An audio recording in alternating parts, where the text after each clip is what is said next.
Okay, so we're here at the Ecover Shoreditch Swish with Mark Hayes. We had a really good night tonight. Mark, first of all, thank you for coming along. It is my pleasure.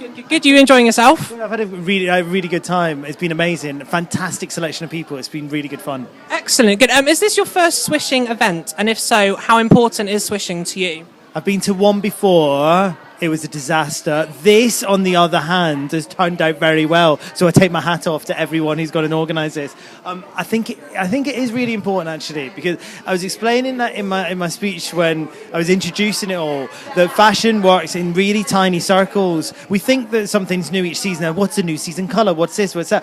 But basically, it always takes influence from 20 years ago. Without question, what we're wearing now is very similar to what we were in 1992, whether it's Versace prints, whether it's military, all that kind of stuff. And also, you've got designers copying one another all the time. So, do you know what? Even I'm now at the moment compiling what we're meant to be wearing for spring-summer.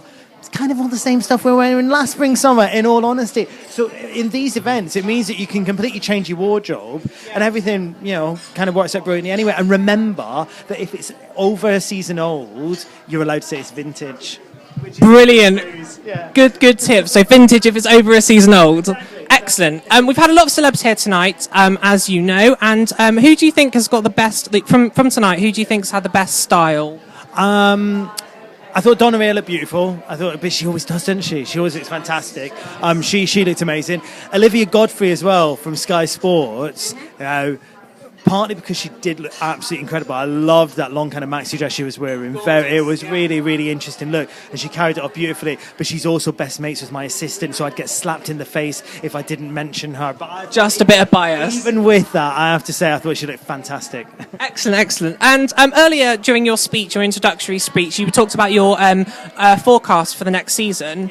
Can you give us a little bit of a few tips and hints on what's going to be hot and what's not next season? Sure thing. I mean, what we're seeing for autumn-winter, we're seeing, as I've gone and mentioned, military. Yep. So Victoria Beckham used an awful lot of military dresses in her catwalk show at New York Fashion Week. We've gone and seen as well a bit of a heritage twist coming through from Burberry. Anything with an owl or a woodland creature. We're a big fan of the owls. We're loving the owls. There's lots of that about. Purple seems to be a really big colour. They're calling it Cadbury's purple, so that kind of gives you, the kind of colour that you're looking for there. Lots of colour popping is still in there as well, so some nice bright, bold colours coming through. Lace and peplums as well, which is all good news. As far as spring-summer's concerned, stripes seem to be the big thing. So anything you've got with stripes in for your wardrobe, make sure you keep hold of that. Yellow seems to be the big colour for spring-summer next season as well. 1950s kind of skirts, so that kind of silhouette seems to be what we're looking forward to. So it should be a nice, good, fun season, I think, coming up. So bright and 1950s with owls. No, mixing up seasons, owls, autumn, winter. See, that's why I do my job. That's why you do your job. Damn.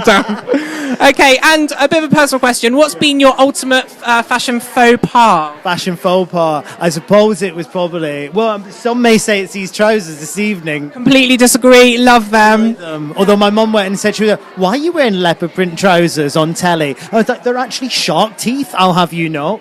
But...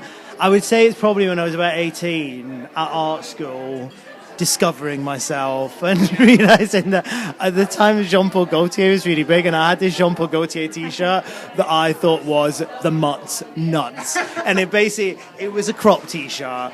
I was slightly tubby, and I also had a belly button ring. I'd leave that as it. I'd need to say no more. It was nice. Brilliant. And can you give us, just to finish off, your top wear and care tip? I have to say, I am a bit fastidious when it comes to... I'm obsessed with keeping my clothes in immaculate condition, and I've always done that, especially with winter coats. The end of a winter, go and get it clean, make sure that it's all in good nick, you've got taken off the bobbles, all that kind of thing.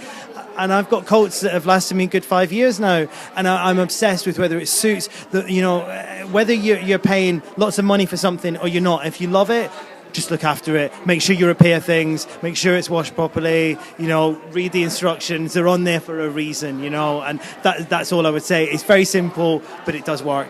Brilliant. Thank you very much for coming tonight. Thank you.